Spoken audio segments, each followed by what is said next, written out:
Welcome back बच्चों, economics. और अब हम आज हमको जिस टॉपिक पे हम बातचीत करने आए हैं वो हमारा टॉपिक है government budget and the economy. Macro economics का एक ऐसा चैप्टर जिसका बोर्ड में पर्टिकुलर इस अकेले चैप्टर का वेट कितना है, 6 मार्क्स का है। ठीक है, बोर्ड में जो सबसे ज्यादा वेट है वो इनकम एंड एम्प्लॉयमेंट का है, 12 मार्क्स का। मगर उसमें 3 चैप्टर्स हम पढ़ते हैं बेसिकली। ठीक है, तो इसलिए अगर ऑन एन एवरेज हम देखें तो पर चैप्टर वेट कितने का आता है, 4 मार्क्स का आता है। नेशनल इनकम जिसका सेकंड लार्जेस्ट वेट है मैक्रो इकोनॉमिक्स में, 10 मार्क्स का, जिसमें टोटल हम लगभग 4 चैप्टर्स पढ़ते हैं, क्योंकि जो वीडियोस हैं वो भी मैंने 4 या 5 पार्ट में डाले हुए हैं। ठीक है, तो उसका जो टोटल सेटअप आपका बनता है वो पर चैप्टर 2.5 मार्क्स बन रहा है। Government budget and the economy एक सिंगल यूनिट ही है, एक अकेले यूनिट, एक ऐसी यूनिट जिसमें एक अकेला चैप्टर है और जिस चैप्टर का वेट बोर्ड्स में कितना है, आउट ऑफ 46 मार्क्स, यानी कि 15% अकेले ये क्या करने वाला है, चैप्टर कवर करने वाला है। ठीक है, तो बिना लेट किए हुए आओ चलो शुरू करते हैं। चैप्टर का नाम क्या है भैया, government budget and the economy. अब मेरी बातचीत बड़े ध्यान से सुनो इधर। ठीक है, बजट किसे कहते हैं, सबसे पहला सवाल। गवर्नमेंट बजट तो हम तब जानेंगे ना जब हम ये जान जाएं कि बजट किसे कहते हैं। तो बजट किसे कहते हैं हर्षिता सर, जो आपने बोर्ड पे लिखा हुआ है। ठीक है, तो सर आपने बोर्ड पे क्या लिखा हुआ है, रितिका बताओ बाबू। लिखा हुआ है स्टेटमेंट शोइंग, एक ऐसा स्टेटमेंट, एक ऐसी हमारी प्लानिंग कह लो। ठीक है, जो जिसमें हम ये शो कर रहे हों और एस्टिमेटेड रिसीट्स, एकदम शब्दों पे ध्यान देना है, शब्द से बहकना नहीं है भैया। हमारी एस्टिमेटेड रिसीट्स की बात है, एक्चुअल रिसीट्स की बात नहीं हो रही है। हम जैसे मैं एस्टिमेट किया ना कि मैं इतना कमा सकता हूं, इस बात की कोई श्योरिटी है क्या कि मैं कितना कमा सकता हूं। ठीक, मान लो कि कोचिंग में 40 बच्चे भरे हुए हैं, अगले महीने आपके 35 बच्चे छोड़ दिए, 5 ही रह जाएंगे ना। तो मेरे एस्टिमेशन के हिसाब से तो मैं, ठीक है, 40 मल्टीप्लाइड बाई फीस जो भी थी, ठीक है, वो कमा रहा था। और एक्चुअल में क्या हुआ, 35 बच्चे फीस मार के भाग गए। ठीक है, तो हम अपनी एस्टिमेटेड रिसिट, एस्टिमेट है, ये एक्चुअल नहीं है। एक्चुअल तो बाद में आएगा, क्योंकि आप बजट प्री बना रहे हैं, फ्यूचर के लिए बना रहे हैं, फ्यूचरिस्टिक है। बिजनेस स्टडीज में प्लानिंग जैसे होता है ना फ्यूचरिस्टिक, बजट क्या है, फ्यूचरिस्टिक है। ठीक है, हम इसमें अपनी क्या दिखा रहे हैं भैया, एस्टिमेटेड रिसिट्स की बातचीत कर रहे हैं कि मैं लगभग स्कूल से मैं ये फीस पा जाऊंगा, सॉरी सैलरी पा जाऊंगा, कोचिंग से इतनी फीस पा जाऊंगा, ऐसे यहां से इतना कमा लूंगा, टैक्स का काम करके ये हो जाएगा। ये हमारी एस्टिमेटेड रिसिट है। ठीक है, जो हमारे घर में चल रही है या हमारी अपनी। एंड एक्सपेक्टेड, एक्सपेक्टेड या प्लान्ड एक्सपेंडिचर, जो मेरे हिसाब से बुक में एक्सपेक्टेड देता है या एस्टिमेटेड देता है, मगर मेरा पर्सनल ओपिनियन है कि प्लान्ड ज्यादा जेन्युइन है। ठीक है, पूछो क्यों। ठीक, कोई दिक्कत तो नहीं आ रही है ना कैमरे में, ठीक तो है। पूछ लो भैया कहाँ ऐसा हो रहा है, सर आपको प्लान्ड क्यों सही लग रहा है, एस्टिमेटेड क्यों नहीं सही लग रहा है एक्सपेंडिचर के लिए। क्योंकि हम अपनी कमाई का अनुमान लगाते हैं, ठीक है, मगर हमारे खर्चे हमेशा क्या होते हैं, प्लान्ड होते हैं। ठीक है, हाँ, उतना कर पाओ ना कर पाओ, जैसे मैंने प्लान किया कि अगर मैं इस महीने इतना कमाऊंगा तो यहां इतना इतना खर्च करूंगा। ठीक है, अब कम कमाऊंगा तो उसके हिसाब से खर्चे का प्रपोर्शन थोड़ा कम हो जाएगा। ठीक है, बस यही होगा ना, जैसे मैंने जिस चीज पे सोचा था कि 10,000 रुपए खर्च करने को, उसको अब मैं 5,000 वहां खर्च करूंगा। ठीक है, मगर आपके खर्चे क्या होते हैं, प्लान्ड होते हैं। ठीक, ये होता है, बिल्कुल होता है सर। तो estimated receipts and planned expenditure. ठीक है, हालांकि बुक में अगर आपको एस्टिमेटेड एक्सपेंडिचर भी दे रहा है तो मैं ये रिकमेंड करूंगा कि आप वही लिखें, क्योंकि हो सकता है आपका टीचर इस बात को ना प्रीफर करे। ठीक है, कि तुमने प्लान्ड क्यों लिख दिया। तो एस्टिमेटेड रिसिट्स एंड एक्सपेक्टेड या planned expenditure during a particular period of time, एक समय के लिए। जैसे अब बजट की समस्या क्या है। ठीक है, बजट की दोस्त अच्छाई ये है, समस्या ये नहीं है। बजट की अच्छाई ये है कि बजट तो हर कोई बना रहा है ना, एक जनरल हाउस होल्ड से लेके और टॉप पे बैठा हुआ इंसान, मतलब एक रिक्शे वाला भी अपना बजट बना रहा है। 200 रुपए कमाएंगे तो 200 के हिसाब से खर्च करेंगे। ऑटो वाला कमा रहा है, एक एम्प्लॉयड पर्सन जो महीने के 40-50 हजार सैलरी पा रहा है, उसका अपने हिसाब से बजट बन रहा है, उसके घर में उसके हिसाब से बजट बन रहा है। ठीक है, हम बाहर हर वीकेंड पे हम बाहर खाना खाने जाएंगे। जो कॉर्पोरेट में बड़ी जॉब कर रहा है, मंथली 5 to 10 लाख कमा रहा है, उसके अपने हिसाब से बजट है। ठीक है, वो अल्टो से न चल के वो कोई महंगी गाड़ी से चल रहा है। ठीक है, कंपनियों के अपने बजट हैं जो कि बिजनेस स्टडीज में पढ़ाए भी जाते होंगे। ठीक है, तो बजट का क्या है, बजट तो सब बना रहे हैं। बजट क्या प्रोसेस है, फ्यूचरिस्टिक प्रोसेस है। ये मैंने लिखा नहीं है, मैं ओरली बता रहा हूं। ठीक है, तो बजट समझ में आ गया, बजट क्या है, क्या है हम अपने एस्टिमेटेड रिसिट्स का अनुमान लगाते हैं और उसके हिसाब से, जैसे मैंने एक्सपेक्ट किया कि मैं इतना कमा सकता हूं नेक्स्ट ईयर, इन चीजों से इतना कमा सकता हूं, ठीक है, यहां से इतना कमा लूंगा, यहां से इतना कमा लूंगा, यहां से इतना कमा लूंगा, इनसे इतना मैं कमा सकता हूं, तो इस पैसे को मैं इन इन इन इन पॉइंट्स पे, इन पर्टिकुलर पॉइंट्स पे क्या करूंगा, खर्च करूंगा। ये क्या है, बजट। अब ये काम मैं कर रहा हूं, आप कर रहे हैं, हम सबके घरों में हो रहा है, हर जगह हो रहा है, ठीक है। तो अगर ये काम गवर्नमेंट कर रही है तो उसको भी तो गवर्नमेंट बजट ही ना कहेंगे। सर अगला सवाल, what is government budget? Government budget क्या है? सेम देखो आंसर लिखा हुआ, कुछ नहीं बदला हूं, ठीक। It is an annual statement. अब बस गवर्नमेंट के केस में ये क्या हो जा रहा है, एनुअल हो जा रहा है। एनुअल मतलब ईयरली, ठीक है, ईयरली ये बन रहा है, ये एक ईयरली, ईयर बेस पे बन रहा है, पूरे साल के लिए।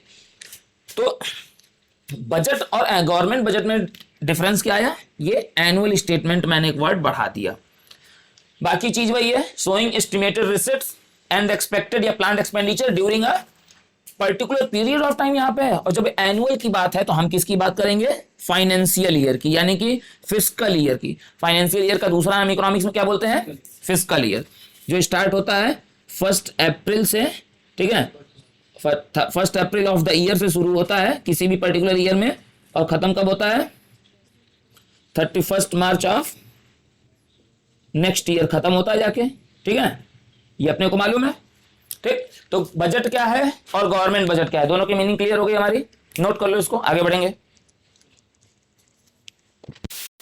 गवर्नमेंट बजट के कुछ एसेंशियल चीजें देख लेते हैं। बजट जो होता है, मैंने अभी बताया, अभी मैं लिख भी दिया हूं, ये नेक्स्ट फाइनेंशियल ईयर के लिए बनाया जाता है, ठीक है। दूसरी चीज ये, अच्छा बजट कौन बना रहा है, सिर्फ सेंट्रल गवर्नमेंट बना रही है? नहीं, सेंट्रल गवर्नमेंट, स्टेट गवर्नमेंट, जो शहर की गवर्नमेंट है, मतलब नगर पालिका, महानगर पालिका, ये मतलब गवर्नमेंट के जितने भी लेवल हैं, सोशल में 9-10 में पढ़ाया जाता होगा, ठीक है, उसमें मुझे बहुत आइडिया भी नहीं है। तो जितने भी लेवल ऑफ गवर्नमेंट हैं, सेंट्रल, स्टेट या लोकल, जितनी भी गवर्निंग बॉडीज हैं, बेसिकली यही तीन होती है ना, सब बनाते हैं अपने अपने हिसाब से। अरे हम लोग हाउस होल्ड अपने हिसाब से बना ही नहीं रहे हैं, तो ये हर जगह बन रहा है, ठीक है, ये तो समझने की बात है। Planned as per government objective, ये सबसे बड़ी चीज है, क्योंकि 3 नंबर का एक सवाल इससे जरूर आना है बोर्ड्स में। ऑब्जेक्टिव्स ऑफ बजट से एक सवाल जरूर आएगा, एकदम क्लियर सी बात है, ठीक है। अभी हम ऑब्जेक्टिव्स पढ़ेंगे जस्ट इसी के बाद।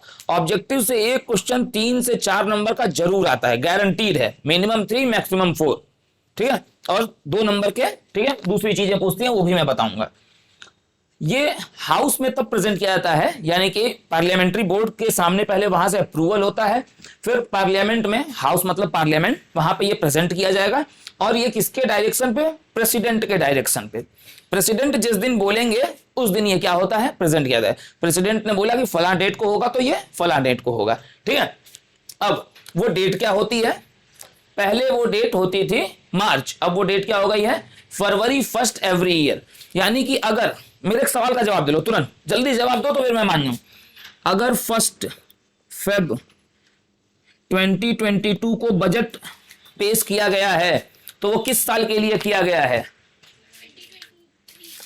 वो किया गया है 2022-2023 के लिए। हाँ सही है, सही बोला तुमने, 22-23 के लिए ना, 1 अप्रैल 2022 से आने वाला जो समय है। अगर कोई बजट 1 फेब 2023 को पेश किया जाएगा हाउस में, तो वो नेक्स्ट सेशन के लिए होगा, यानी कि 2023-24 के लिए होगा। बात क्लियर हो गई एकदम, ठीक। इसको नोट करो, आगे बढ़ेंगे हम। इस चैप्टर का सबसे बड़ा topic objectives of government budget. Government budget के ऑब्जेक्टिव्स क्या हैं, अब लिखना रुक जाओ, ठीक है। ये 6 ऑब्जेक्टिव हैं जो मैंने संदीप गर्ग बुक से उठाए हुए हैं। बेसिकली कॉमनली हर कोई भी बुक पढ़ लो यार, एनसीईआरटी उठा लो या संदीप गर्ग उठा लो या वीके ओरी उठा लो, सब में लगभग कॉमन ऐसे ही मिलते जुलते मिलने हैं, ठीक है। सबसे पहला है रीएलोकेशन ऑफ रिसोर्सेज। देखो वर्ड पे ध्यान देना है फिर से, बिल्कुल, ठीक है। गवर्नमेंट बजट क्यों बनाती है, कुछ उद्देश्यों को दिमाग में रख के, कुछ ऑब्जेक्टिव्स को रख के कि मुझे ये काम करना। आप पढ़ाई क्यों कर रहे हैं, आपका कुछ ऑब्जेक्टिव होगा, ठीक है, इसीलिए तो हो रही है ना कि हमको बोर्ड्स में इतना नंबर ले आना है, या हमको ये करना है, या हमको सीए करना है, x budget objective. Government budget क्यों बना रही है, फोन साइलेंट कर लो, किसका बज रहा है, ठीक है। रिसोर्सेज को रीएलोकेट करने के लिए, एलोकेशन ऑफ रिसोर्सेज तो ऑलरेडी है, ठीक, एलोकेशन जो है रिसोर्सेज का वो इस इकोनॉमी में तो ऑलरेडी पड़ा हुआ है, ठीक है। क्या कह रहा है? रीएलोकेशन, रीएलोकेट, ठीक है। जैसे महाराष्ट्र जो है वो ऑलरेडी ये क्या है? कैपिटल स्टेट है। गुजरात एक कैपिटल स्टेट है, ठीक है, ये वेल वर्स्ड कैपिटल स्टेट है। यूपी बिहार लोग कहते हैं कि बहुत पिछड़ा हुआ है, ठीक है। तो गवर्नमेंट आएगी तो अपने ऑब्जेक्टिव्स को बदलेगी। यार वहां के लोग कहां से कहां चले गए, यहाँ के लोग अभी भी वही प्राचीन जीवन जी रहे हैं, तो रीएलोकेट करेंगे रिसोर्सेज को। तो यूपी में देखो फैक्ट्रीज लग रही हैं, ठीक है, इतने इंडस्ट्रीज लग रही हैं। और कहां लग रही हैं? यूपी में भी। कहां? यूपी वेस्ट में, ईस्ट में नहीं। क्यों? क्योंकि यूपी वेस्ट की जो लैंड है वो बहुत फर्टाइल लैंड नहीं है, ठीक है। बेसिक नेसेसिटीज जो हैं वो गेहूं, चावल, धान, ये सब चाहिए खाने को ना। कहां से? ये किस जमीन पे उगेगा? पश्चिमी उत्तर प्रदेश की जमीनें ऐसी हैं ही नहीं कि वहां उगे, बंजर एकदम जमीन है। पेपरामिंट की खाली खेती हो सकती है वहां पे, ठीक है। इसलिए फैक्ट्रियां कहां लगाई जाए? जहां पे एग्रीकल्चर ना हो पाए। अब जो एग्रीकल्चरल लैंड है उसमें फैक्ट्री लग सकती है क्या? क्योंकि एग्रीकल्चरल लैंड की कीमत बहुत ज्यादा होती है, ठीक है। जहां इंडस्ट्रियल एरिया, इंडस्ट्रीज कहां लगती हैं? आप अगर कहीं भी कभी जीवन में इंडस्ट्री विजिट में गए होगे तो देखोगे कि वो शहर के एकदम बाहर बहुत बंजर इलाके में इंडस्ट्री लगी होगी। क्यों? क्योंकि वहां पे वो जमीनों की कीमत कम है ना, cost of acquisition of land बहुत कम ना आएगी। फैक्ट्री के एस्टेब्लिशमेंट में बहुत कम खर्च है ना। जहां पे रोड बढ़िया हो, ट्रांसपोर्टेशन फैसिलिटीज बढ़िया हो, तो ये सब है, ठीक है। तो मैं फिर से अपनी बात रिपीट कर रहा हूं, रीएलोकेशन की बात कर रहा है, एलोकेशन की नहीं। क्योंकि एलोकेट तो रिसोर्स अपनी जगह पे अपने आप होते ही हैं। आप बिहार में है तो बिहार में उस तरह के रिसोर्सेज मिलेंगे, यूपी में है तो यूपी में उस तरह के रिसोर्सेज मिलेंगे। तो नेचर ने रिसोर्सेज को तो ऑलरेडी एलोकेट किया हुआ है, अपने को क्या करना है? उनको रीएलोकेट करना है। रीएलोकेशन में दो चीजें हैं। कैसे हो सकता है? With the help of tax and subsidies, ठीक है। टैक्स या सब्सिडीज की मदद से। अगर इकोनॉमी में कोई एरिया बहुत रिच हो गया है, ठीक है, तो आप उसमें टैक्स बढ़ा दो, ठीक है। कोई एरिया नहीं बढ़ पा रहा है और मैं उस तरह का बिजनेस वहां लगाना चाह रहा हूं, तो आप टैक्स बेनिफिट दे दो, टैक्स का रेट घटा दो, ठीक है। टैक्स का रेट नहीं घट सकता है, अगर मान लो कोई ऐसा क्लॉज है, कोई ऐसा रूल है कि हम टैक्स नहीं घटा सकते हैं, तो हम क्या करें? टैक्स उनसे लें और क्या दे दें? बैकडोर से सब्सिडी दे दें, ठीक है। एनआईटी हमने इसीलिए तो पढ़ा है ना, नेट इनडायरेक्ट टैक्सेस, उसका फॉर्मूला हमने पढ़ा, नेशनल इनकम है आईटी माइनस सब्सिडीज। क्लियर है? दूसरा क्या है? इंफ्रास्ट्रक्चर के डेवलपमेंट के लिए, बोर्ड पे देखो भैया, इंफ्रास्ट्रक्चर के डेवलपमेंट के लिए। इंफ्रास्ट्रक्चर दो तरह का होता है, एक सोशल इंफ्रास्ट्रक्चर और एक इकोनॉमिक इंफ्रास्ट्रक्चर। सोशल इंफ्रास्ट्रक्चर वो होता है जो सोसाइटी के हेल्प के लिए होता है, ठीक है। जैसे पार्क, पार्क अगर बने हुए हैं, ठीक है, घूमने फिरने की जगहें अगर बनी हुई हैं, ठीक है, और स्ट्रीट लाइट्स लगी हुई हैं, स्ट्रीट्स बहुत सुंदर बनी हुई हैं, अच्छी वो सीमेंटेड ईंटें वाली है ये वो, जैसे भी स्ट्रीट्स अच्छी बनी हुई हैं, गलियां बहुत अच्छी हैं, अच्छी पानी की व्यवस्था है, इलेक्ट्रिसिटी बढ़िया है, तो ये सब क्या है? ठीक है, इंफ्रास्ट्रक्चर का गुड एग्जांपल कौन से इंफ्रास्ट्रक्चर का है? सोशल का, ठीक। इकोनॉमिक, रोड, डैम, ब्रिजेस, ये सब सोशल में भी है, ये सब इकोनॉमिक में। फैक्ट्रीज का लगना, फैक्ट्रीज का लगाना, सरकार ये दोनों तरफ काम कर रही है ना। सरकार सोशल वेलफेयर भी कर रही है, तो सरकार आपको, अगर आपको कोई बिजनेस बड़ी यूनिट लगानी है, जैसे अब अडानी जी, आज की न्यूज में मैंने पढ़ा कि दुनिया के दूसरे सबसे अमीर बन गए हैं, ठीक है, गौतम अडानी, ठीक। अगर उनको कहीं कोई सेकंड है ना आज, एंड फैमिली, हाँ, तो एंड फैमिली के साथ ही वो बिजनेस उनका काउंट हो रहा है, ठीक है। तो अगर मान लो कि अब कहीं फैक्ट्री डालनी है, तो उसके लिए भी लैंड एक्विजिशन कौन दे रहा है? गवर्नमेंट के ही तो अप्रूवल से आप लैंड एक्विजिट कर पाएंगे। भले से तुम प्राइवेट ओनर हो, मगर जमीन अगर तुमको ढेर सारा एरिया जमीन का चाहिए अपनी फैक्ट्री स्टेब्लिश करने के लिए, तो बिना गवर्नमेंट की परमिशन के, बिना गवर्नमेंट के अप्रूवल के होगा क्या? ये गवर्नमेंट का ऑब्जेक्टिव है, ठीक है। अगर आप फला एरिया में फैक्ट्री लगाएंगे जहां हम कह रहे हैं, ठीक है, जैसे एप्पल जो है वो इस समय वहां गई है ना, हैदराबाद या कहाँ गई है, तेलंगाना में, तो उनका सीएम का कहना था कि 75% जो यहाँ पे वर्कर्स होने चाहिए इस फैक्ट्री में, वो तेलंगाना के ओरिजिनल निवासी होने चाहिए, ठीक है। आप 25 ही बाहर से, ऑल ओवर इंडिया से आप रख सकते हो, या जहां समझ में आए 75% मिनिमम यहाँ के तेलंगाना के लोगों को एम्प्लॉयमेंट देना है, ठीक। तो ये रीएलोकेशन ऑफ रिसोर्सेज से हो गया। दूसरा क्या है सर? अब आपने एक बार अगर रिसोर्सेज को ढंग से रीएलोकेट कर दिया, तो आप इनकम और वेल्थ में जो इनइक्वालिटी आई है एमंग द सोसाइटी, भारत इतना बड़ा देश है, तो आप उसको रिड्यूस करने में काबिल नहीं हो जाएंगे? रिड्यूस कर सकते हैं कि नहीं कर सकते हैं? बिल्कुल। हम देख रहे हैं काफी हद तक इनकम और वेल्थ की इनइक्वालिटी घटी है, ठीक। पहले ये हो रहा था कि rich become richer and poor become poorer, ठीक है।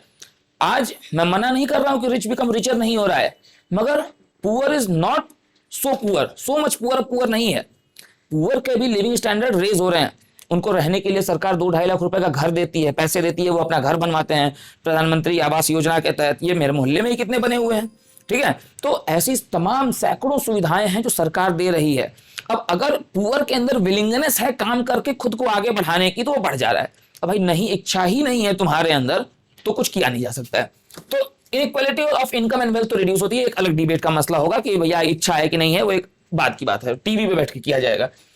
इकोनॉमिक स्टेबिलिटी, देश की अर्थव्यवस्था में स्टेबिलिटी आ जाती है। हम सबको जीवन में स्टेबिलिटी चाहिए, ठीक है। स्टेबिलिटी किस बिहाफ पे, मेंटल, फिजिकल, इकोनॉमिक, हर तरह की, ठीक है। अब आपकी बाकी सारी स्टेबिलिटी की तो गारंटी इकोनॉमिक्स में नहीं है, इकोनॉमिक स्टेबिलिटी की तो गारंटी है भैया यहाँ पे, ठीक है। अब अगर पैसा सही है, ढंग से पैसा कमा रहे हैं, ठीक है, तो बहुत ज्यादा हाथ पैर नहीं मारना पड़ेगा, ठीक।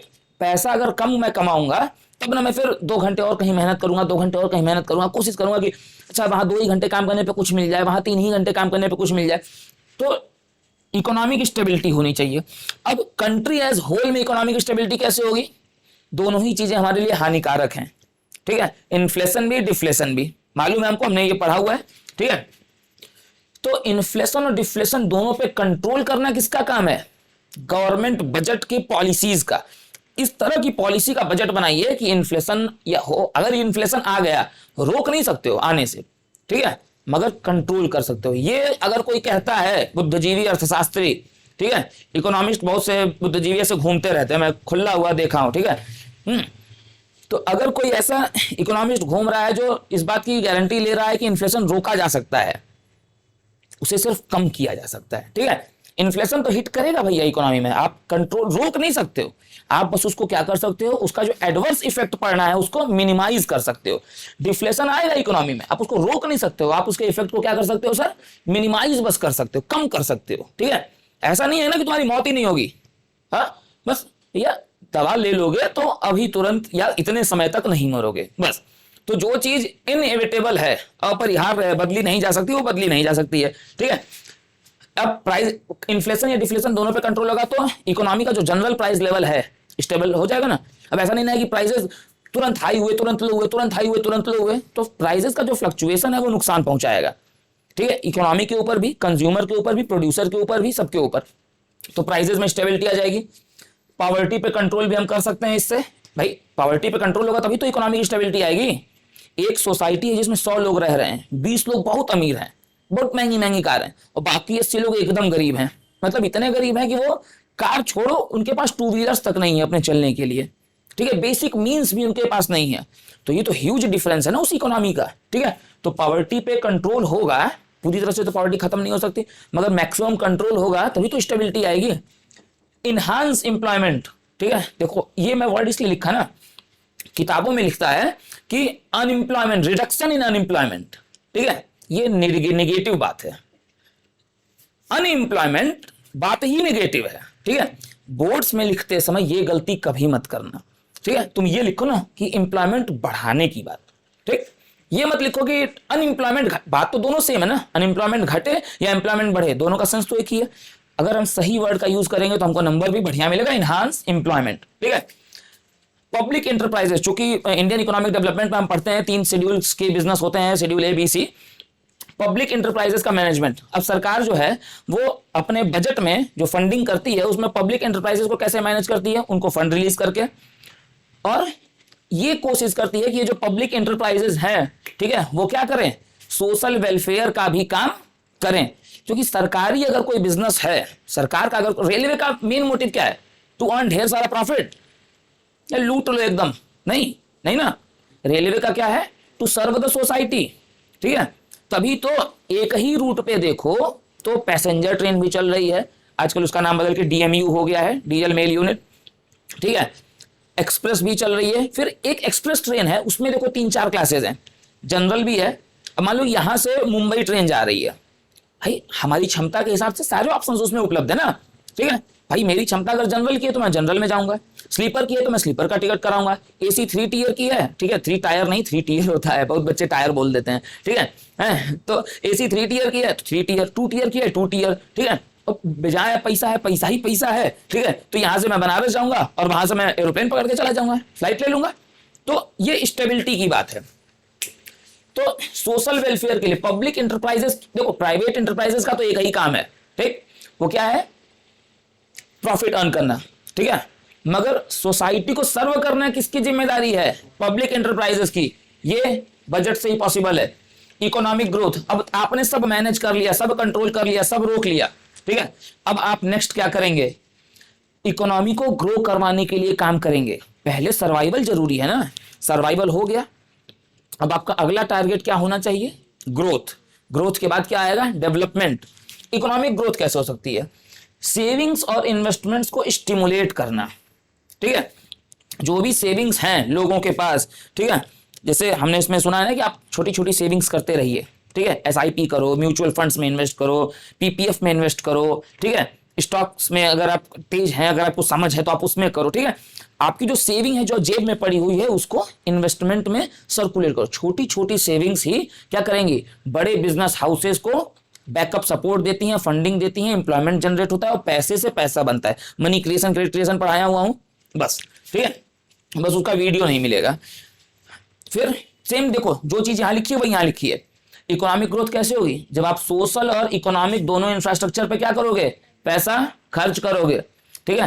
रोड, डैम, ब्रिजेस, इलेक्ट्रिसिटी, पानी, पार्क, लाइट, ये वो, पुलिस, एडमिनिस्ट्रेशन, लॉ, ऑर्डर, सब मैनेज करना किसका काम है, गवर्नमेंट का। गवर्नमेंट कैसे करेगी, खर्च करके। खर्च कब करेगी, जब उसके पास इनकम होगा। बजट में हम यही पढ़ेंगे कि बजट क्या है, इनकम और खर्चों का एक एस्टिमेटेड इनकम और एस्टिमेटेड खर्चों का एक क्या है, स्टेटमेंट है, ठीक।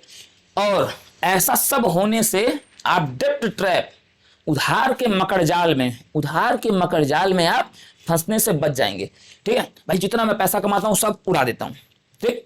कल के दिन कोई इमरजेंसी पड़ी, पैसा ही नहीं है, उधार ले लिया, और मान लो कि खुदा न खास्ता एक लंबे समय तक 2-4 साल तक कंडीशन मेरी स्टेबल नहीं हो पाई, तो उस उधार को चुकाने के लिए दूसरी जगह से उधार लूंगा, उस उधार को चुकाने के लिए कहीं और से उधार लूंगा, और मैं धीरे धीरे ट्रैप में फंसता जाऊंगा ना। जब आप इकोनॉमिक स्टेबल होंगे, ग्रो करेंगे, तभी तो आप उधार से बच पाएंगे।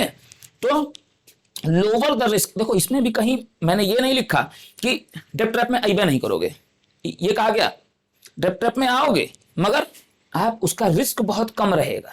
और आखिरी, रीजनल इम्बैलेंसेस को खत्म करना, ठीक है। फला स्टेट बहुत अमीर है, फला स्टेट बहुत गरीब है, वहां के लोग बहुत आगे हैं, वहां के लोग बहुत पिछड़े हैं, वहां के लोग बहुत पढ़े लिखे हैं, यहाँ के लोग बड़े अनपढ़ हैं, ठीक है। इसको कौन कम करेगा, गवर्नमेंट। तो गवर्नमेंट इसी ऑब्जेक्टिव से तो बजट बना रही है। तो भैया ये खत्म हो गया। 3 नंबर से 4 नंबर, मिनिमम 3 मैक्सिमम 4 इससे आना ही आना है, ये बात एकदम याद रखना, ठीक है। चलो भैया आ जाओ, गवर्नमेंट बजट के कंपोनेंट क्या होते हैं। तो बजट में 2 ही तरह की चीजें आती हैं। कौन कौन सी आती हैं, एक रेवेन्यू और दूसरा कैपिटल, ये नेचर है, ठीक है। अब रेवेन्यू बजट क्या है, ये बोर्ड पे है, मैं यहां से पढ़ के बता रहा हूं। Deals with revenue aspect of government, ये इसमें क्या आता है, गवर्नमेंट का कौन सा एस्पेक्ट इसमें ध्यान दिया जाता है, इसमें किस चीज की डीलिंग होती है, जिनका नेचर रेवेन्यू इन नेचर हो। रेवेन्यू इन नेचर अकाउंटेंसी में जानते हो ना क्या होता है, ठीक है। ये जो बजट है ये for specific fiscal year only, इसका रिलेवेंस क्या होगा, एक पर्टिकुलर साल के लिए, यानी कि अगर अगली साल की बात हुई है तो सिर्फ अगली ही साल की बात होगी। क्योंकि अगर एक ही बार के बजट में सब कुछ ध्यान दे लिया जाता तो हर साल बजट आता क्या, नहीं आता। How revenue can be collected, कैसे रेवेन्यू कलेक्ट किया जा सकता है और कैसे उन रेवेन्यू को एस्टिमेशंस पे खर्च करना है, and spent on estimations among various expenditure, और जो खर्चे हमने सोचे हैं कैसे उन कमाए हुए पैसों को खर्च करना है, ठीक है, एक पर्टिकुलर पीरियड ऑफ टाइम यानी कि 1 साल के लिए। ये इसके बारे में सारी बातें, सारा जिक्र, सारा डिस्कशन कहाँ मिलेगा तुमको भैया, रेवेन्यू बजट में। और कैपिटल, अब जो रेवेन्यू नहीं है वो क्या है, कैपिटल है, ये भी हमको मालूम। बहुत सिंपल सी बात, रेवेन्यू को ढंग से समझ जाओ और फिर जो रेवेन्यू ना बचे वो क्या बचेगा, कैपिटल बचेगा। क्लियर है बात, इसको नोट कर लो जल्दी, ये हो गया नोट। देखो भैया अभी हमने बातचीत की कि कंपोनेंट ऑफ बजट कितने होते हैं, 2, एक रेवेन्यू एक कैपिटल। अब जब हमने बजट की सबसे पहली बार मीनिंग की पढ़ी थी तो हमने पढ़ा था कि बजट में 2 चीजें होती हैं, एक रिसीट होती है और एक क्या होता है, एक्सपेंडिचर होता है ना, ठीक। तो अगर रेवेन्यू नेचर की बात करिए तो रेवेन्यू में 2 चीजें आने की पॉसिबिलिटी नहीं है क्या, एक तुम्हारा रिसिट्स लिख दे रहा हूं, ठीक है, रेवेन्यू रिसिट लिखने से बढ़िया है रिसिट्स लिख दे रहा हूं।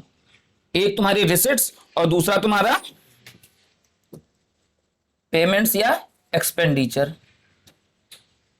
यानी कि अगर इसको ढंग से पढ़िए तो रेवेन्यू रिसिट रेवेन्यू एक्सपेंडिचर पढ़ सकते हैं। ये लिख दूं, पूरा नाम लिख दे रहा हूं।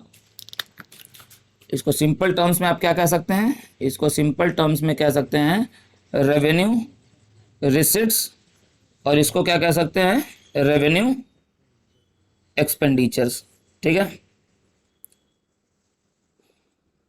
अब कैपिटल नेचर में भी तो इनकम होगी और एक्सपेंडिचर होंगे, हैं? तो कैपिटल में भी दो चीजें आएंगी तुम्हारी। क्या क्या दो चीजें आ सकती हैं? एक तुम्हारी आ जाएगी कैपिटल, ब्लैक से नहीं ना, एक तुम्हारी आ जाएगी क्या चीज, कैपिटल रिसिट्स आ जाएंगी, और दूसरी क्या आ जाएगी तुम्हारी, कैपिटल एक्सपेंडिचर्स आ जाएंगे, ठीक है।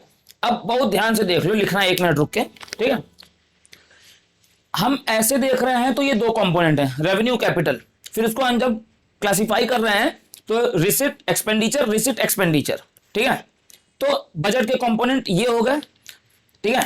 अब मैं इसको मिटा रहा हूं और फिर मैं एक दूसरी चीज लिख रहा हूं, ठीक है। मतलब मेरे कहने का मतलब ये है, या यहीं पे लिख दूं क्या, यहां पे छोटे से में हो जाएगा, होगा तो नहीं, मगर मैं जो पूछ रहा हूं वो बताओ, फिर मैं इसको एक्सप्लेन कर दे रहा हूं, बोर्ड पे ढंग से बना दे रहा हूं। कंपोनेंट्स ऑफ बजट को क्या मैं ऐसे कह सकता हूं, रिसिट रिसिट एक्सपेंडिचर एक्सपेंडिचर। तो यानी कि कंपोनेंट ऑफ बजट में मैं दो चीजें डाल सकता हूं, एक तरफ रिसिट्स और दूसरी तरफ एक्सपेंडिचर्स डाल सकता हूं, क्योंकि हमने जो मीनिंग पढ़ी थी वो यही पढ़ी थी एक्चुअल में। फिर रिसिट्स दो तरह की हो सकती हैं, एक रेवेन्यू रिसिट हो सकती है और एक तुम्हारी कैपिटल रिसिट हो सकती है, नहीं हो सकती है क्या? उसी तरह एक्सपेंडिचर भी तुम्हारे दो तरह के हो सकते हैं, ठीक। एक तुम्हारे रेवेन्यू एक्सपेंडिचर हो सकते हैं और दूसरे तुम्हारे कैपिटल भी हो सकते हैं कि नहीं, कैपिटल एक्सपेंडिचर भी हो सकते हैं। यानी कि आपको चारों तरफ से बातें समझ में आ गई। अगर आप इसको रेवेन्यू और कैपिटल के बेस पे डिस्क्रिमिनेट करेंगे तो रिसिट एक्सपेंडिचर रिसिट एक्सपेंडिचर, अगर आप इसको रिसिट एक्सपेंडिचर के बेस पे डिस्क्रिमिनेट करेंगे, डिवाइड करेंगे, ब्रेक करेंगे, तो revenue capital, revenue receipt, capital receipt, revenue expenditure, capital expenditure. अब अगर हम ये चारों चीज जान लें कि ये चारों चीजें क्या होती हैं, ठीक, चैप्टर खत्म, ठीक है। यही हमको जानना है। तो नेक्स्ट वर्किंग डे पे हम इस फंडे पे जानेंगे कि रेवेन्यू रिसिट, कैपिटल रिसिट क्या होती है। और सुन लो सबसे जरूरी बात, ठीक है, रटने से काम नहीं चलेगा, ठीक है। हम एक कॉन्सेप्ट जानेंगे कि किस तरह की रिसिट को रेवेन्यू रिसिट कहें, किस तरह के पेमेंट को रेवेन्यू पेमेंट कहें या रेवेन्यू एक्सपेंडिचर कहें, किस तरह की रिसिट को कैपिटल कहा जाएगा। आप सेंस जानेंगे, कॉन्सेप्ट वो जान जाएंगे तो फिर अगर बुक में आ गया, एग्जाम में मान लो आ गया, ठीक है, कि amount spend by the government on फलाना चीज, ठीक है, आपको क्लासिफाई करना और बताना है कि रेवेन्यू इन नेचर है कि कैपिटल इन नेचर है और क्यों, ठीक है। State with the giving suitable reason, बता लोगे, नेचर मालूम रहेगा तभी तो कल हम सबसे पहले क्या जानेंगे, कॉन्सेप्ट और नेचर जानेंगे कि किन चीजों को रेवेन्यू कहें, किन चीजों को कैपिटल कहें, ठीक है। ये हम जैसे ही जान लेंगे हमारा 50% जो बर्डन होगा वो खत्म हो जाएगा, फिर हमको खाली बुक उठा के रीडिंग करनी रहेगी लगातार, ठीक है। तो चलो आगे की बातचीत कर लेते हैं। कल हम लोगों ने बातचीत क्या कर ली थी, ठीक है, लास्ट जो हमने देखा था वो क्या देखा था कि बजट के अगर हम कंपोनेंट्स की बातचीत करें, ठीक है, तो बजट के कंपोनेंट जो है वो दो पार्ट में डिवाइड हो रहे हैं, पहला रेवेन्यू इन नेचर और दूसरा कैपिटल इन नेचर। फिर रेवेन्यू इन नेचर को अगर हम देखें तो दो चीजों में बन रहा है, रेवेन्यू रिसिट, कैपिटल रिसिट है, और फिर sorry revenue receipt, revenue expenditure, ठीक। और फिर जब कैपिटल नेचर में देख रहे हैं तो दो चीजें बन रही थी, कैपिटल रिसिट और कैपिटल एक्सपेंडिचर, ठीक है। तो फिर हम इसको एक और पार्ट में हमने कल स्प्लिट किया था, वो अभी तुम लोग नोट अगर किए होगे तो वो होगा, ठीक है, कि फिर हमने कंपोनेंट को और दो पार्ट में स्प्लिट कर सकते हैं। अगर हम दूसरा वर्जन देखना चाहें तो दूसरा वर्जन क्या हमको दिखाई दे रहा है, या तो रिसिट या तो एक्सपेंडिचर। तो रिसिट के बेस पे देखिए, क्योंकि भाई देखो हकीकत तो यही कि बजट दो ही चीजों पे होता है, या तो रिसिट या तो एक्सपेंडिचर, इसी का तो एक स्टेटमेंट है ना, एनुअल स्टेटमेंट, ठीक है। तो अगर हम रिसिट्स की बात करें तो रिसिट्स कितने तरह की होती हैं, दो, रेवेन्यू रिसिट और कैपिटल रिसिट, ठीक है। हम यहां पे बातचीत आज यही करने आए हैं कि ये रेवेन्यू रिसिट को, आप किसी रिसिट को कैसे आइडेंटिफाई करेंगे कि ये रेवेन्यू है कि ये कैपिटल है और क्यों, ठीक है। ठीक, आप किसी एक्सपेंडिचर को कैसे, किसी का फोन बज रहा है, ठीक है, आप किसी एक्सपेंडिचर को कैसे आइडेंटिफाई करेंगे, ठीक है, कि वो जो एक्सपेंडिचर है आपका वो रेवेन्यू एक्सपेंडिचर इन नेचर है कि कैपिटल एक्सपेंडिचर इन नेचर है। बस ये बोर्ड पे आपके सामने भैया लिखा हुआ है रेवेन्यू का, revenue, how to identify the revenue budget and capital budget, ठीक है। मैं अभी रिसीट ऑफ एक्सपेंडिचर की मैं बात ही नहीं कर रहा हूं, मैं अभी बस पूरा नेचर ही बता दे रहा हूं, इसमें सब कुछ है। क्योंकि नेचर के हिसाब से देखो तो दो ही नेचर हैं, कौन कौन से, रेवेन्यू और कैपिटल। रेवेन्यू नेचर की चीजों को कैसे आइडेंटिफाई करोगे, रेवेन्यू रिसीट हो या रेवेन्यू एक्सपेंडिचर हो, दोनों ही हो, रेवेन्यू जो नेचर उसका रेवेन्यू है वो कैसे, देखो पैसा आया तो ये तो रिसीट है, गवर्नमेंट ने खर्च किया तो ये तो एक्सपेंडिचर, ये तो हमें मालूम है, मगर इसका नेचर क्या है, रेवेन्यू है कि कैपिटल है, ये कैसे आइडेंटिफाई करेंगे, वो ऐसे करेंगे सर। जो भी रेवेन्यू नेचर की चीजें होती हैं, बोर्ड पे लिखा हुआ है, it neither cause any kind of change in asset, ठीक है, nor cause any kind of change in liabilities, यानी कि ठीक है उसका जो असर पड़े उससे गवर्नमेंट के ना कोई एसेट बढ़े ना कोई एसेट घटे। मैंने वर्ड ध्यान दो, यहां पे लिखा हुआ है चेंज लिखा हुआ है, ठीक है, आपके एसेट में या लायबिलिटीज में किसी भी तरह का कोई भी चेंज नहीं आता है। अब उसको मैं ज्यादा इलॉबरेट यहां कर दिया हूं, ठीक है, बोर्ड पे नीचे। चेंज का मतलब क्या, ना एसेट बढ़ेगा, neither increase in asset nor decrease in asset, यानी कि एसेट की जो वैल्यू है उस पर कोई असर नहीं पड़ेगा, ना एसेट बढ़ेंगे आपके, ना एसेट आपके घटेंगे। And the same with the liability, ना आपकी लायबिलिटी बढ़ेगी ना आपकी लायबिलिटी घटेगी, ठीक है। यानी कि ये वो रिसिट या ये वो एक्सपेंडिचर हैं जिससे, सुन लो इधर मेरी बात पहले लिखने पहले, ये वो एसेट या ये वो लायबिलिटी है जिससे आपके एसेट या लायबिलिटी पे किसी तरह का कोई चेंज आना ही नहीं है, ठीक है। अब चेंज मतलब क्या होता है सर, चेंज मतलब न बढ़ना है न घटना है, मतलब चार बातें, न एसेट बढ़ेगा न एसेट घटेगा, न लायबिलिटी बढ़ेगी न लायबिलिटी घटेगी। अगर इस नेचर की कोई चीज है तो वो क्या है, रेवेन्यू है। अब इस नेचर की चीज से रेवेन्यू पता चल गया, अब अगर आई है तो रेवेन्यू रिसीट है, गई है तो रेवेन्यू एक्सपेंडिचर है। क्लियर हो गया मामला। ये रेकरिंग इन नेचर होता है, अकाउंटेंसी में भी पढ़े हैं, जिसको हम कहते हैं रूटीन इन नेचर, मतलब ये करना है तो करना ही है, ठीक है, ये ऑब्लिगेशन है, ये कंपलसरी है, इससे आप भाग नहीं सकते, इससे आपके एसेट लायबिलिटी में कोई चेंज नहीं आएगा। नोट कर लो इसको भैया। चलो भैया शुरू करते हैं।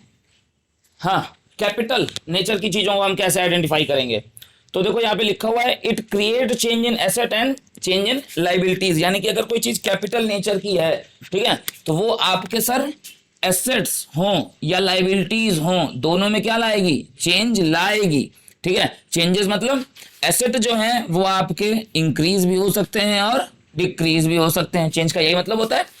लायबिलिटीज में वो इंक्रीज भी हो सकती हैं और डिक्रीज भी हो सकती हैं, ठीक है। तो मैं अपनी बात रिपीट कर रहा हूं कंक्लूजन में आके, रेवेन्यू नेचर कैसे आइडेंटिफाई होगा, ना एसेट में चेंज आना है ना लायबिलिटीज में चेंज आना है, ना बढ़ेंगे ना घटेंगे, ना एसेट बढ़ेगा ना एसेट घटेगा, ना लायबिलिटी बढ़ेगी ना लायबिलिटी घटेगी, ये क्या है, रेवेन्यू, ठीक है। और अगर कैपिटल नेचर है तो या तो एसेट बढ़ेगा या तो एसेट घटेगा, या तो लायबिलिटी बढ़ेगी या तो लायबिलिटी घटेगी, मतलब लायबिलिटी और या एसेट में चेंज जरूर आएगा। अगर ऐसा हो रहा है तो इसका नेचर क्या है, कैपिटल है, और अगर चेंज नहीं हो रहा है तो इसका नेचर क्या है, रेवेन्यू है। क्लियर हो गई बात, ठीक। चल भाई शुरू करते हैं अब। नेक्स्ट बजट, वापस से मैंने देखो ये फ्लो चार्ट बनाया है तुम्हारे लिए। तो बजट के कंपोनेंट को अगर आप डिवाइड करिए तो दो में डिवाइड हो रहे हैं, एक रिसिट एक एक्सपेंडिचर। आज हमारी जो बातचीत पूरी होनी है वो किस पे होनी है, सिर्फ रिसिट पे होनी है, ठीक है। अब बजटरी रिसिट्स को अगर आप देखिए तो बजटरी रिसिट्स जो है वो दो पार्ट में डिवाइड हो रही हैं, रेवेन्यू रिसिट कैपिटल रिसिट, और बजटरी एक्सपेंडिचर भी दो में हो रहे हैं, रेवेन्यू एक्सपेंडिचर और कैपिटल एक्सपेंडिचर। एक्सपेंडिचर्स को भूल जाओ, आज हम सिर्फ रिसिट्स पे बातचीत करते हैं, ठीक है। तो अब रिसिट्स पे आइए, रेवेन्यू रिसिट कैपिटल रिसिट। आप जब पैसा पाते हैं, मेरी बात सुन लो, ये सब एक्सप्लेन करने से पहले मेरी 3 लाइन में बात सुन लो, वही जो 2-3 लाइनें लिखवाया हूं। आप पैसा किन किन दशाओं में कमा सकते हैं, ठीक है। अगर मैं एक नौकरी कर रहा हूं, बहुत सिंपल सा जवाब देना, अगर मैं जॉब कर रहा हूं तो मैं अपनी सर्विसेज रेंडर करता हूं अपने एम्प्लॉयर को, उसके बदले में पैसा पाता हूं, ठीक है। तो ये करने से जो मेरी इनकम हो रही है, मेरी अपनी बात बताओ, ठीक है, तो मेरा कोई एसेट बढ़ रहा है या कोई लायबिलिटी घट रही है क्या? आप पैसा तीन तरीके से कमा सकते हो ना। एक, आप रूटीन वर्क करके कमा सकते हो जो कि मेरी नौकरी है, या मैं अपना कोई एसेट, जैसे ये मेरी जमीन है, ये पूरी प्रॉपर्टी है, तो इसका एक टुकड़ा मैं बेच दूं तो भी तो मैं पैसा कमा सकता हूं ना। मगर ऐसा करने से मेरी एसेट कम होगी कि नहीं होगी? होगी, ठीक है। तो दो तरीके मैंने बता दिए। पहला क्या बताया, मैं रूटीन वर्क करूं, जैसे मैं रोज पढ़ा रहा हूं, रोज मैं स्कूल में पढ़ा रहा हूं, ये रूटीन वर्क करने से कमाऊं। एक ये तरीका है जो रूटीन वर्क से मैं कमा सकता हूं। दूसरा कमाने का तरीका क्या है, मैं अपना कोई एसेट बेच दूं, जैसे अपना प्लॉट ऑफ लैंड बेच दूं, या जो पुश्तैनी जमीन है या गांव घर की जमीन है वो मैं बेच दूं। एक ये तरीका हो सकता है कमाने का। या तीसरा, या बोल रहा हूं और बार बार लगा रहा हूं, या तीसरा, ठीक है, कि अपने एसेट ना बेचूं, मैं लोन ले लूं। मैं कहूं कि 5 लाख रुपए लोन दे दो, तो भी तो मेरी रिसीट ही हो रही है ना, रिसीविंग ही हो रही है ना। इन तीन तरीकों में से जो पहला तरीका है वो क्या है, रेवेन्यू रिसीट है। और जो दूसरा और तीसरा तरीका है, सेकंड और थर्ड, वो क्या है, कैपिटल रिसीट है। बात समझ में आई? क्योंकि सेकंड और थर्ड में आपके एसेट और लायबिलिटी में क्या आ रहा है, चेंज आ रहा है। और फर्स्ट में कोई आ रहा है क्या, मैं मेहनत कर रहा हूं उसके बदले ना मुझे पैसा मिल रहा है, मैं अपनी सर्विसेज रेंडर कर रहा हूं तब ना मिल रहा है। सब रेवेन्यू रिसीट और कैपिटल रिसीट। रेवेन्यू रिसीट अब दो तरह की है। सरकार जो है रूटीन वर्क, जो रूटीन सरकार पैसे कमा रही है, वो देखो दो टाइप्स में कमा रही है, या तो टैक्स के फॉर्मेट में या तो नॉन टैक्स कमाई है सरकार की। अब टैक्स में कमाई कैसे है, टैक्सेस दो तरह के होते हैं, मैं बता चुका हूं ऑलरेडी हर जगह। डीटी मतलब होता है डायरेक्ट टैक्स, ठीक है। आईडीटी मतलब होता है इनडायरेक्ट टैक्स, ठीक है। डायरेक्ट टैक्स का सबसे बेस्ट एग्जांपल क्या है, इनकम टैक्स। और इनडायरेक्ट टैक्स का सबसे बढ़िया एग्जांपल क्या है, GST, goods and services tax. अब कम से कम 5 डायरेक्ट टैक्स और 5 इनडायरेक्ट टैक्सेस को तुम क्या कर लेना, खोज लेना, बुक में से निकाल लेना और ये याद कर लेना, ठीक है। क्योंकि कोई ऐसा टैक्स आ जाएगा, हाँ, और वो पूछ देगा ये डायरेक्ट है कि इनडायरेक्ट है। अब तुमको तो एक एक एग्जांपल मैंने दिया, तो ये तुम्हारा होमवर्क रहेगा, 5 डायरेक्ट 5 इनडायरेक्ट अपने हिसाब से खोज लेना, हालांकि वो तुम्हारी बुक्स में भी गिवन। तो गवर्नमेंट दो तरह से कमाती है, रेकरिंग इन नेचर। ध्यान से देखते रहो बोर्ड पे। गवर्नमेंट दो तरीके से कमाती है, रेकरिंग इन नेचर यानी कि रेवेन्यू इन नेचर। पहला, टैक्सेस के थ्रू एक बड़ी कमाई है, गवर्नमेंट की इनकम का एक बड़ा जो प्रपोर्शन है वो कहां से आ रहा है, टैक्सेस के थ्रू आ रहा है। टैक्सेस दोनों तरह के हैं, डायरेक्ट और इनडायरेक्ट दोनों। और दूसरा, नॉन टैक्स यानी कि अदर देन टैक्स भी सरकार कमा रही है। सरकार सिर्फ टैक्स से नहीं कमा रही है, बिना टैक्स के भी कमा रही है। बिना टैक्स के कैसे कमा रही है सर, इंटरेस्ट पे, ठीक है। गवर्नमेंट भी तो लोन दे सकती है, लोन ग्रांट कर सकती है। तो गवर्नमेंट ने मान लो हाउसिंग सोसाइटीज को लोन दिया हो, ठीक है, कॉमर्शियल बैंक्स को दिया हो, सेंट्रल गवर्नमेंट ने अगर स्टेट गवर्नमेंट को लोन दिया हो, ठीक है, तो हम लोन देंगे तो हम उस पर क्या कमाएंगे, इंटरेस्ट कमाएंगे। तो एक कमाई का जरिया हमारा क्या है, गवर्नमेंट का इंटरेस्ट। दूसरा, प्रॉफिट्स एंड डिविडेंड्स। गवर्नमेंट ने कहीं पैसे इन्वेस्ट किए हैं कंपनी में, पीएसयूज में, इन्वेस्टमेंट है गवर्नमेंट का, ठीक है। तो मैं अगर किसी कंपनी का शेयर खरीदूंगा तो मुझे डिविडेंड मिलेगा ना, प्रॉफिट में पार्ट मिलेगा ना। उसी तरह अगर गवर्नमेंट कहीं इन्वेस्ट करेगी तो क्या गवर्नमेंट को वो प्रॉफिट नहीं आएगा? रेलवे का जो प्रॉफिट होगा, ठीक है, वो गवर्नमेंट के उसमें नहीं काउंट होगा क्या? गवर्नमेंट की तो कमाई है, ठीक है, ठीक। तो in the form of profit और in the form of dividend. Clear हो गई बात? तीसरा, fees, fines and penalties. Fees, government हमसे फीस कहां पे वसूलती है, जो हम बेसिक एडमिनिस्ट्रेटिव सर्विसेज यूज करते हैं। जैसे आप पैन कार्ड बनवाओगे तो उसकी एक फीस है ना, या आप गवर्नमेंट को ये फीस पे कर रहे हो ना, ठीक है। आप आधार कार्ड बनवा रहे हो तो इसकी फीस आप गवर्नमेंट को पे कर रहे हो ना। आप जमीन खरीद रहे हो तो उसका रजिस्ट्रेशन करवा रहे हो तो रजिस्ट्रेशन की फीस आप गवर्नमेंट को ही पे कर रहे हो ना, ठीक है। तो जो आप गवर्नमेंट को फीस के तौर पे दे रहे हो, फीस समझ में आ गई? जहां जहां आप गवर्नमेंट की सर्विसेज लेने के बदले जो फीस दे रहे हो, क्लियर? सारे बुक्स में लिखे हुए हैं तुम्हारे ये, ठीक। फाइन्स, गवर्नमेंट फाइन्स कब लेती है? जब आप अपनी ड्यू डेट को पूरा ना करें। जैसे मान लो कि तुम्हें बिजली का बिल भरने की डेट है 15 तारीख और 25 तारीख तक नहीं भरे, फाइन लगेगा। हेलमेट पहनने को कहा जा रहा है, आप हेलमेट नहीं पहन रहे हैं, आपके ऊपर फाइन लगेगा। फाइन्स एंड पेनल्टी समझ रहे हो ना? आपको कोई एक ड्यू कोर्स में काम करने को दिया गया है, गवर्नमेंट के इंस्ट्रक्शंस हैं, जो रूल्स हैं वो फॉलो करने हैं। आपने कोई रूल नहीं फॉलो किया, कोई रूल ब्रेक कर दिया, या कहीं आपने कुछ मिसबिहेव किया है या मिसचीफ किया है, कोई गलत काम किया है, आपके ऊपर फाइन लगेगा, पेनाल्टी लगेगी। वो कौन लेता है? गवर्नमेंट लेती है, ठीक। गिफ्ट एंड ग्रांट, ठीक है। अब जैसे मान लो कि प्रधानमंत्री राहत कोष में बाढ़ आई और हमने जैसे होता है ना कि हम हर आदमी अपने हिसाब से 100 500 रुपए, जिसके पास जितना पैसा है, जैसे बड़े लोग करोड़ों में दान दे रहे हैं, ठीक है, मैं गरीब आदमी 11 रुपए दान देता हूँ, ठीक है, अरे हंसो मत यार, सही में ऐसा नहीं है, मैं दान देता हूँ मगर बहुत कम, ठीक, जितना पैसा रहता है उसी के हिसाब से।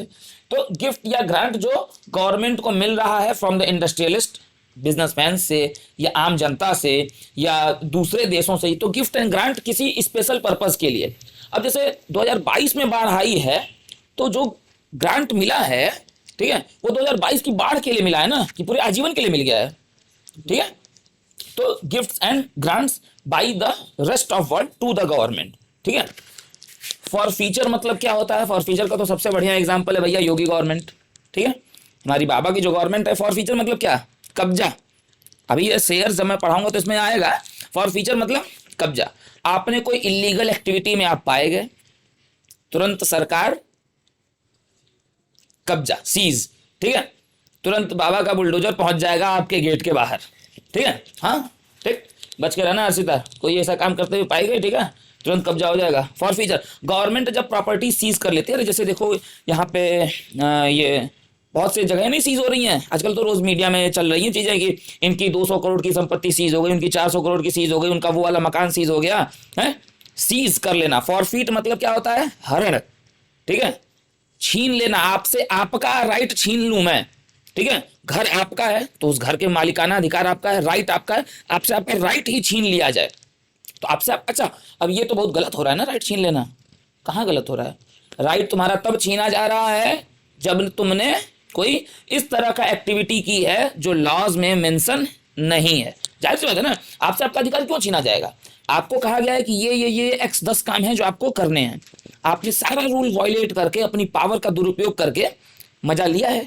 सरकार बदली, बढ़िया सरकार आई, अच्छी सरकार आई, तो वो तो भैया तुमको छोड़ेगी नहीं। फॉर फ्यूचर इस चीट का मतलब क्या होता है? ये चीटिंग से नहीं आया है, ठीक है, ये ES चीट है, EX नहीं है, ठीक, हाँ, कि एक्स ने चीट कर दिया, ठीक है। इस चीट मतलब होता है जब कोई अपनी लीगल हायर को बिना संपत्ति से, मान लो कि आपके पास प्रॉपर्टी जो भी आपने जीवन भर में कमाया है और आपका कोई लीगल रिप्रेजेंटेटिव हो ही ना, मतलब आपके कोई बाल बच्चे कोई कुछ ना हो, कोई लीगल रिप्रेजेंटेटिव ना हो, और आप मर जाएं और अपनी प्रॉपर्टी को बिना किसी के नाम किए हुए मर जाएं, मतलब अगर आपके बाल बच्चे कोई कुछ नहीं है और आप फिर भी एक्सपायर होने के पहले, मरने के पहले आप अपनी एक विल लिख के जाते हो, विरासत, कि मेरी प्रॉपर्टी फला ले लेगा, ठीक है, तो वो लिख दियो तो दैट इज अनदर थिंग। मगर तुमने लिखा ही नहीं, तुम्हारा अपना कोई था नहीं, तुम्हारा अपना खुद का ब्लड रिलेशन का कोई रिप्रेजेंटेटिव था नहीं, ठीक है, और आप किसी को लिख सकते थे, आपने वो भी नहीं किया, ठीक है, तो इस प्रॉपर्टी पे अधिकार किसका हो जाएगा? गवर्नमेंट का हो जाएगा। इसे ही क्या कहते हैं भैया? इस चीज। और स्पेशल असेसमेंट का सबसे बढ़िया एग्जाम्पल मैं बता रहा हूं, दिल्ली का NCR कतई बंजर इलाका था, झूठ नहीं मैं बोलूंगा, ठीक है, बुरा भी लग सकता है, मान लो कोई NCR का आदमी देख लेगा तो वीडियो, ठीक है, मगर कतई बंजर इलाका एक समय हुआ करता था। या करंट लखनऊ में आप थोड़े से कुछ इलाकों को छोड़ दो, तो जब मैं लखनऊ जाया करता था तो कतई बंजर इलाका हुआ करता था। लखनऊ में हुए स्पेशल असेसमेंट, बड़ी बड़ी रोडें, वहां से बीच में से 4 लेन गए, 6 लेन गए, एक्सप्रेसवेज गए, ठीक है, एक से एक बड़ी बड़ी कॉलोनियां और क्या क्या सब बसाए गए। जो आज लखनऊ का सबसे पॉश इलाका है गोमती नगर, सब कतई बंजर हुआ करते थे, बबूल के पेड़ थे, ठीक है। NCR के हाल यही थी, मैं हकीकत बता रहा हूँ, मैंने देखा हुआ है तब मैं बता रहा हूँ। अब मान लो कि गवर्नमेंट ने पास किया ये एक 4 लेन, यहाँ से ये पूरा मतलब पूरी एग्रीकल्चरल लैंड है, ऐसे ही तो जैसे यहाँ पे एक्सप्रेसवे, पूर्वांचल एक्सप्रेसवे जा रहा है, अब ये सबकी जमीन है, मेरी आपकी, पूरा गांव है ये, और इसमें गवर्नमेंट ने एक एक्सप्रेसवे पास किया जिसमें 300 एकड़ तक की जमीन गवर्नमेंट आपसे ले लेगी। तो गवर्नमेंट ले लेगी तो उसका तो गवर्नमेंट कंपनसेशन करती है ना, ऐसा तो है नहीं करती नहीं है, करती है। मगर अब ये जब 6 लेन यहाँ से चले गई, एक्सप्रेसवे चला गया, आज नहीं, आज के 10 साल 20 साल, तुरंत नहीं मैं कह रहा हूँ, मगर 10-20 साल बाद इसकी वैल्यू क्या हो जाएगी? पहले इसको कोई नहीं पूछ रहा था क्योंकि यहाँ पे रास्ता तक नहीं था, ये मेरा खेत है, उसके बगल में तुम्हारा खेत है, तो मेड़ खाली थी। अब ये जो 50,000 रुपए की जमीन है, इसकी कीमत बढ़ के क्या हो जाएगी? 50 लाख हो जाएगी, ठीक। तो ये गवर्नमेंट की स्कीम की वजह से आपको इतना सडन बेनिफिट मिला है ना, ठीक है, तो ये गवर्नमेंट की स्पेशल असेसमेंट की वजह से हुआ है, ठीक। तो आपको इस पे क्या करना होता है साहब? टैक्स चुकाना होता है सरकार को, ठीक है, ठीक। नहीं तो उस तरह आप खुद से तो अपनी जमीन पे 6 लेन बनवा नहीं सकते थे, बनवा सकते थे क्या? इतना पैसा है, ठीक। तो ये स्पेशल असेसमेंट हो गया। ये सब गवर्नमेंट की कौन सी कमाई है? नॉन टैक्स रेवेन्यू है, ठीक है। और टैक्स रेवेन्यू में क्या आता है? डीटी और आईडीटी आता है। क्लियर हो गया? अब रेवेन्यू खत्म हो गया पूरा। रेवेन्यू का मतलब है recurring in nature, routine in nature, ये करना है तो करना ही है एट एनी कॉस्ट, मतलब ये गवर्नमेंट के उसमें है, रूटीन में है। ऐसा नहीं है कि गवर्नमेंट अगर ये पैसे रिसीव कर रही है, ठीक है, तो इससे गवर्नमेंट की कोई एसेट बहुत बढ़ जा रही है, ठीक है, या गवर्नमेंट की कोई लाइबिलिटी बहुत कम हो जा रही है, ऐसा कुछ नहीं है। अब आ जाते हैं सर कैपिटल पे, ठीक। बोरोइंग, वही मेरी दूसरी बात, सेकंड और थर्ड वाली बात, ठीक है। अगर आप पैसा बोरो कर रहे हो तो इससे क्या हो रहा है?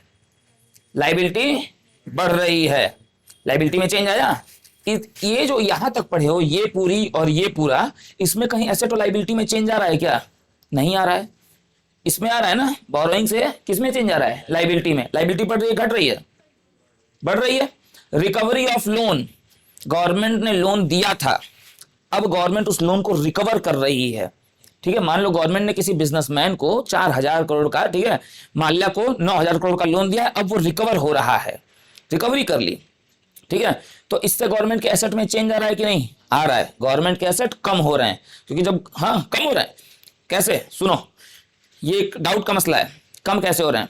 गवर्नमेंट, अगर हम गवर्नमेंट है, हमने आपको 9,000 करोड़ का लोन दिया है, ठीक है, तो मेरा एसेट ना क्रिएट हो गया। बैलेंस शीट में जब पार्टनर लोन देता है तो बैलेंस शीट के एसेट में लिखा जाता है, याद आ रहा है, ठीक है।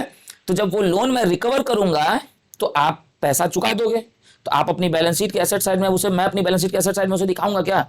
नहीं ना। अब तो पैसा मैं पा गया, मेरा कैश उतने से बढ़ गया, ठीक है। तो गवर्नमेंट ने लोन अगर माल्या को दिया है तो Mallya is now asset of government, ठीक है। और माल्या ने जब लोन रिकवर कर लिया तो क्या हुआ? माल्या जब लोन सारे टर्म्स एंड कंडीशंस के रहते हुए रिकवर हो गया तो ये क्या हो गया? गवर्नमेंट का वो 9,000 करोड़ का एसेट अब कैश में कन्वर्ट हो गया ना। और माल्या ने नहीं दिया तो उसके साथ क्या होगा?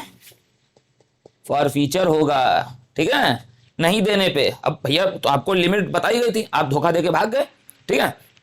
और आखिरी अदर्स, अदर्स में भी दो चीजें हैं, डिसइन्वेस्टमेंट और स्मॉल सेविंग्स हैं। डिसइन्वेस्टमेंट करने से एसेट कम होती है और स्मॉल सेविंग से एसेट क्या होती है? गवर्नमेंट के ऊपर इंक्रीज हो जाती हैं, ठीक है। तो ये तीनों क्या है? आपके कैपिटल इन नेचर है। क्लियर हो गया? तो बेसिकली आज की जो हमारी बातचीत है वो फिलहाल हम यहीं पे रोकेंगे। एक्सपेंडिचर, रेवेन्यू और कैपिटल हम भविष्य में जानेंगे जब अगली क्लास आएगी, और उसके बाद क्या रह जाएगा? डेफिसिट रह जाएगा, यही ना। तो फिलहाल आज की हम क्लास को इसी को यहीं पे रोकेंगे। नेक्स्ट क्लास में हम ये चैप्टर पूरा खत्म करेंगे, कंप्लीट करेंगे, ठीक है। तो चलो, ठीक, बाय बाय। नोट कर लो सारे लोग।